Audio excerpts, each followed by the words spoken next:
Hi friends, welcome to Ace app. ഞാൻ Shafeeq Vengara. India ചരിത്രമാണ് ഞാൻ കൈകാര്യം ചെയ്യുന്നത്. അതിൽ ആധുനിക ഇന്ത്യ ചരിത്രം എന്ന് പറയുന്ന ഏറ്റവും പ്രധാനപ്പെട്ട ഒരു ടോപ്പിക്ക്.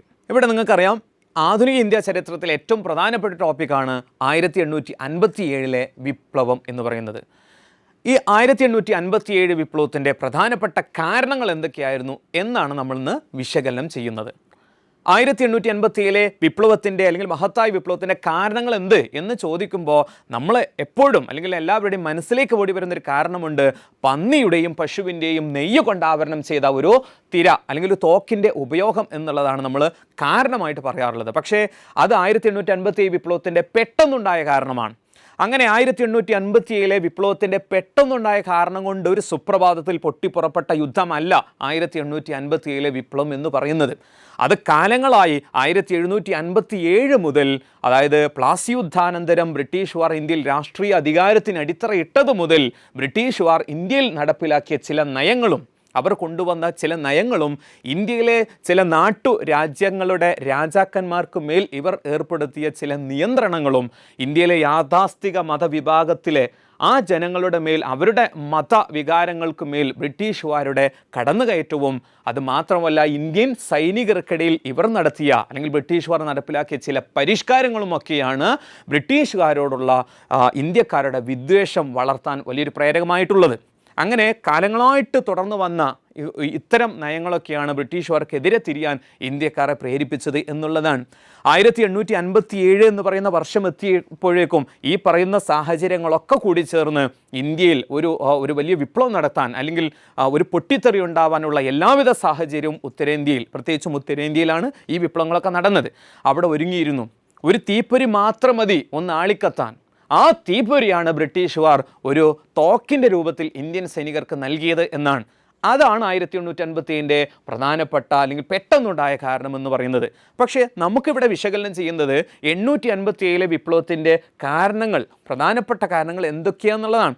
അതിൽ രാഷ്ട്രീയ കാരണങ്ങളുണ്ട്, മതപരമായിട്ടുള്ള കാരണങ്ങളുണ്ട്, സാമൂഹികപരമായിട്ടുള്ള കാരണങ്ങളുണ്ട്, അതിലേറെ സൈനികപരമായിട്ടുള്ള കാരണങ്ങളൊക്കെയുണ്ട്. നമുക്ക് ഓരോന്നും വളരെ വിശദമായിട്ട് ചർച്ച ചെയ്യാം.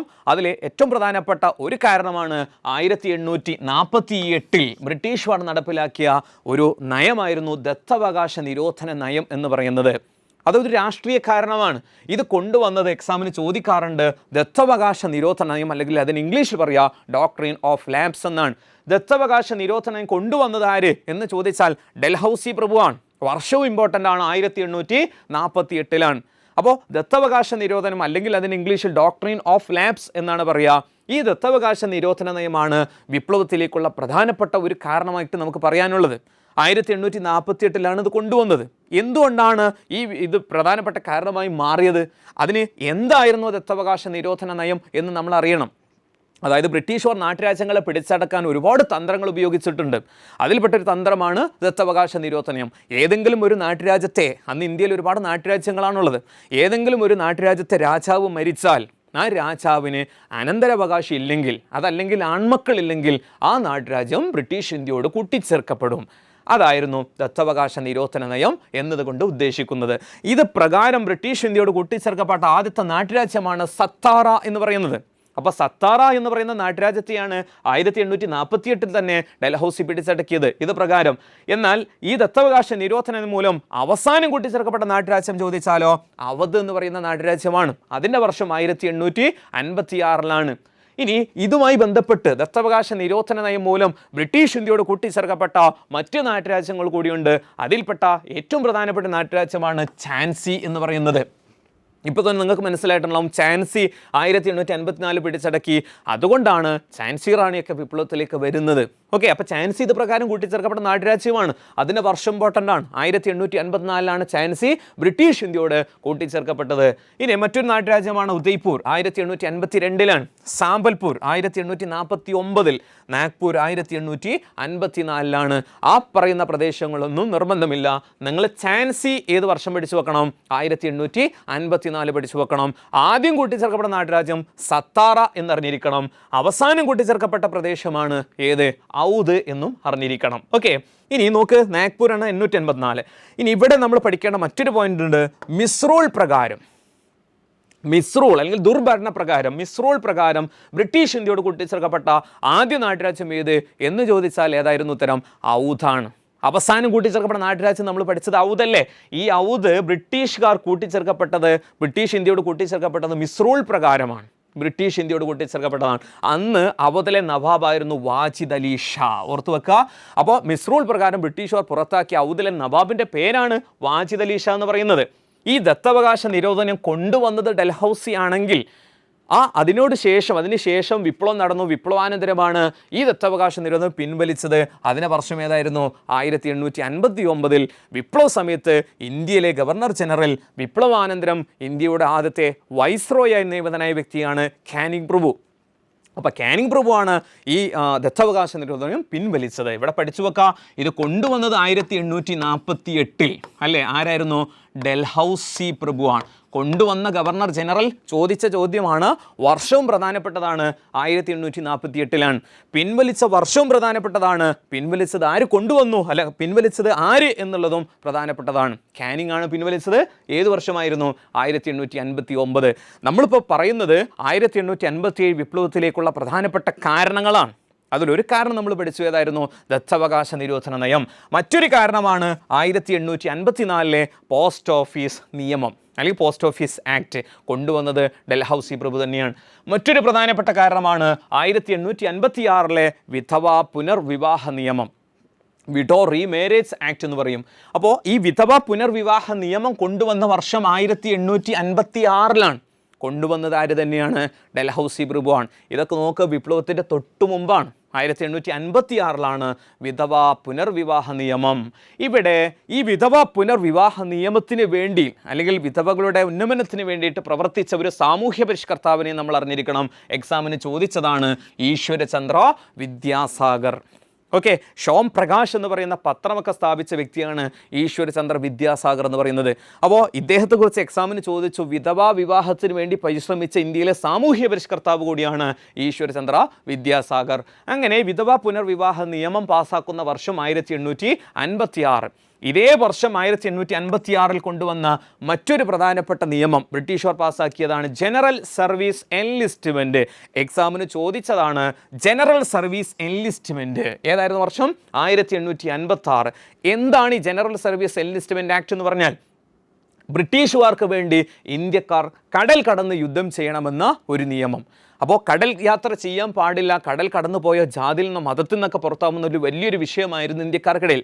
അപ്പോൾ നിർബന്ധമായിട്ടും ഇന്ത്യക്കാർ കടൽ കടന്നിരിക്കണം, യുദ്ധം ചെയ്തിരിക്കണം എന്നുള്ള നിയമം, അതാണ് ജനറൽ സർവീസ് എൻലിസ്റ്റ്മെൻറ്റ് ആക്ട് എന്ന് പറയുന്ന വിപ്ലവത്തിൻ്റെ ഒരു കാരണമാണ്. ഓക്കെ, അപ്പോൾ ഇത്രയും കാരണങ്ങൾ നമ്മൾ പഠിച്ചു. ഇത് മാത്രമല്ല കാരണങ്ങൾ, അതായത് ഇന്ത്യൻ സൈനികർക്കിടയിൽ പ്രധാനപ്പെട്ട ഒരു കാരണമാണ് ജനറൽ സർവീസ് എൻലിസ്റ്റ്മെൻറ്റ് ആക്ട് എന്ന് പറയുന്നത്.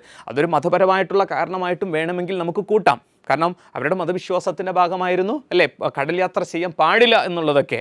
അതുമാത്രമല്ല ഇന്ത്യൻ സൈനികർക്ക് ഈ മതചിഹ്നങ്ങളായ തൊപ്പിയും അതുപോലെ താടി വെക്കാനുള്ള അവകാശമൊന്നും ഉണ്ടായിരുന്നില്ല എന്നുള്ളതാണ്. ഓക്കെ, ബ്രിട്ടീഷ് പട്ടാളക്കാരിൽ ഇന്ത്യൻ സൈനികരായിരുന്നു കൂടുതലും ഉണ്ടായിരുന്നത്. കൂടുതലുണ്ടായിരുന്ന ഇവർക്ക് വേണ്ട അവകാശങ്ങളൊന്നും വേണ്ടത്ര രൂപത്തിൽ ബ്രിട്ടീഷുകാർ നൽകിയിരുന്നില്ല എന്നൊക്കെയാണ്. അതാണ് സൈനിക തലത്തിൽ അല്ലെങ്കിൽ സൈന്യങ്ങളുടെ അല്ലെങ്കിൽ ഇന്ത്യൻ സൈനികർക്കിടയിലാണ് ഈ വിപ്ലവം പൊട്ടിപ്പുറപ്പെട്ടത്. ഒക്കെ നമുക്കറിയാം വിപ്ലവത്തിൻ്റെ പ്രധാനപ്പെട്ട കാര്യങ്ങളൊക്കെ. ഇനി നമുക്ക് പെട്ടെന്നുണ്ടായ കാരണങ്ങൾ നോക്കാം. അതിനു മുമ്പ് ഇപ്പോൾ 1848 നമ്മൾ പഠിച്ചു ദത്തവകാശ നിരോധന നയം. അതിനുശേഷം നമ്മൾ പഠിച്ചത് നോക്ക്, ഈ പറയുന്ന പ്രദേശങ്ങളൊക്കെ ഇത് പ്രകാരം കൂട്ടിച്ചേർത്തു. അതിനുശേഷം 1856 വിധവാ പുനർവിവാഹ നിയമം പഠിച്ചു. അതിനു മുമ്പ് പോസ്റ്റ് ഓഫീസ് നിയമം പഠിച്ചു. അതിന് ശേഷം നമ്മൾ ജനറൽ സർവീസ് എൻലിസ്റ്റ്മെൻറ്റ് ആക്ട് എന്നൊക്കെ നമ്മൾ പഠിച്ചു. ഇതൊക്കെ എങ്ങനെയാണ്, അല്ലെങ്കിൽ ഇത് മാത്രമല്ല കാരണം എന്ന് പറയുന്നത്, കാരണങ്ങൾ ഇനിയുണ്ട്. ഏറ്റവും പ്രധാനപ്പെട്ട കുറച്ച് കാരണങ്ങൾ നമ്മൾ പറഞ്ഞു എന്നേ ഉള്ളൂ. കാരണങ്ങൾ എന്ന് പറയുമ്പോൾ ഇപ്പോൾ വിധവാ പുനർവിവാഹ നിയമം അത് വിപ്ലവത്തിലേക്കുള്ള കാരണമാണ്. ശൈശവ വിവാഹം ബ്രിട്ടീഷുകാർ നിരോധിച്ചത് വിപ്ലവത്തിലേക്കുള്ള കാരണമായിട്ട് വേണമെങ്കിൽ കൂട്ടാം. അതുപോലെ തന്നെയാണ് സതി സമ്പ്രദായം ബ്രിട്ടീഷുകാർ നിരോധിച്ചില്ലേ 1729. ഈ സതി നിരോധിച്ചതും വിപ്ലവത്തിലേക്കുള്ള കാരണമായി കൂട്ടാം. എങ്ങനെ? ഇതൊക്കെ നല്ല കാര്യങ്ങളല്ലേ? വിധവാ പുനർവിവാഹ നിയമം നല്ല കാര്യമല്ലേ? ശൈശവ വിവാഹത്തെ നിരോധിച്ച നല്ല കാര്യമല്ലേ? സതി നിരോധിച്ചത് നല്ലൊരു കാര്യമല്ലേ? ഇതെങ്ങനെയാണ് വിപ്ലവത്തിൻ്റെ പ്രധാന കാരണങ്ങളായി മാറുന്നത്? ഇതൊക്കെ അന്നത്തെ യാഥാസ്ഥിക ഇന്ത്യക്കാരുടെ വിശ്വാസത്തിൻ്റെയും അവരുടെ ആചാരത്തിൻ്റെയൊക്കെ ഭാഗമായിട്ടായിരുന്നു ഈ പറയുന്ന സമ്പ്രദായങ്ങളൊക്കെ ഉണ്ടായിരുന്നത്. അപ്പോൾ ഈ പറയുന്ന നിയമങ്ങളൊക്കെ അന്നത്തെ സാധാരണ ഇന്ത്യക്കാർ നോക്കിക്കണ്ടത് എങ്ങനെയാണ്? അവരുടെ മതവിശ്വാസങ്ങൾക്ക് മേലുള്ള കടന്നുകയറ്റമായിട്ടാണ് ഇവരെല്ലാം ഇതിനെ നോക്കിക്കണ്ടത്. അതുകൊണ്ടാണ് ഇതൊക്കെ വിപ്ലവത്തിലേക്കുള്ള കാരണമായി മാറി എന്ന് നമ്മൾ പറയുന്നത്. ഇനി നമുക്ക് നോക്കാം 1857 വിപ്ലവത്തിൻ്റെ പെട്ടെന്നുണ്ടായ കാരണം. ഈ പറയുന്ന സാഹചര്യങ്ങളെല്ലാം കൂടി ചേർന്ന് ഉത്തരേന്ത്യയിൽ ഒരു വിപ്ലവത്തിനുള്ള എല്ലാവിധ സാഹചര്യങ്ങളും ഉടലെടുത്തിരുന്നു എന്നാണ്. നേരത്തെ ഞാൻ പറഞ്ഞ ഒരു തീപ്പൊരി മാത്രം മതി ആളിക്കത്താൻ. ആ രൂപത്തിൽ നിൽക്കുന്ന സമയത്ത് ആ തീപ്പൊരി ആര് തന്നെ നൽകി? ബ്രിട്ടീഷുകാർ. അതൊരു പ്രത്യേകതരം തോക്കിൻ്റെ രൂപത്തിലാണ് ഇന്ത്യൻ സൈനികർക്ക് നൽകിയത്. ആ തോക്കിൻ്റെ അല്ലെങ്കിൽ ആ തോക്കിൽ ഉപയോഗിക്കേണ്ട തിരയുടെ പ്രത്യേകത എന്തായിരുന്നു?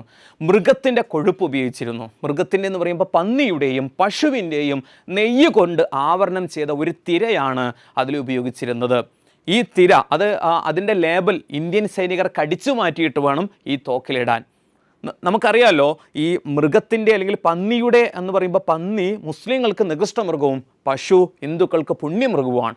അപ്പോൾ ഇതിൻ്റെ രണ്ടിൻ്റെയും നെയ്യ് കൊണ്ടുള്ള തിരയുടെ ഉപയോഗം അല്ലെങ്കിൽ അത് ഉപയോഗിക്കാൻ ഇന്ത്യൻ സൈനികർ നിരസിച്ചു. അതാണ് അതിലെ പ്രധാനപ്പെട്ട കാരണം. അപ്പോൾ ഇതിലെ ഈ സൈനികനായിരുന്നു, ഇത് ഉപയോഗിക്കാൻ നിരസിച്ച പ്രധാനപ്പെട്ട സൈനികനാണ് മംഗൽ പാണ്ഡെ എന്ന് പറയുന്നത്. അപ്പോൾ ഇതുമായി ബന്ധപ്പെട്ട് മംഗൽ പാണ്ഡെ അവിടെ ബ്രിട്ടീഷുകാരുമായി ബന്ധപ്പെട്ട് പ്രശ്നങ്ങൾ ഉണ്ടാവുകയും അതിൻ്റെ പേരിൽ മംഗൽ പാണ്ഡെയെ തൂക്കിലേറ്റുകയും തൊട്ടടുത്ത മാസം മെയ് 10 വിപ്ലവം പൊട്ടിപ്പുറപ്പെടുകയും ചെയ്തു എന്നുള്ളതാണ്. അപ്പോൾ നമ്മളിവിടെ ഓർത്ത് വെക്കേണ്ടത് വിപ്ലവത്തിൻ്റെ പെട്ടെന്നുണ്ടായ കാരണം എന്ന് ചോദിച്ചാൽ മനസ്സിലാക്കി വെക്കുക, മൃഗക്കൊഴുപ്പ് പുരട്ടിയ വെടിത്തിരയുടെ ഉപയോഗം. P53 എൻഫീൽഡ് തോക്ക്, അതാണ് ആ തോക്കിൻ്റെ പേര്.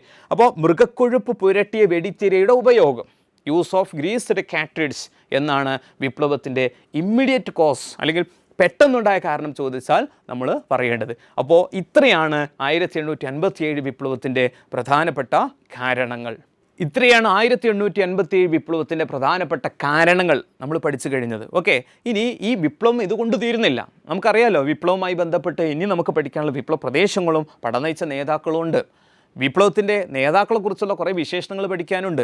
വിപ്ലവത്തിൻ്റെ അനന്തരഫലം എന്താണ് എന്നുള്ളത് നമുക്ക് പഠിക്കണം. വിപ്ലവത്തെക്കുറിച്ച് എഴുതിയ ബുക്കുകൾ അറിയണം. വിപ്ലവത്തിൻ്റെ വിശേഷണങ്ങളൊക്കെ നമുക്ക് പഠിക്കാനുണ്ട്. അതൊക്കെ വളരെ വിശദമായി പഠിക്കാനുള്ളതാണ്. ഓക്കെ, എന്തായാലും മറ്റൊരു ടോപ്പിക്കുമായിട്ട് നമുക്ക് അടുത്ത ക്ലാസ്സിൽ വീണ്ടും കണ്ടുമുട്ടാം. Okay, thank you.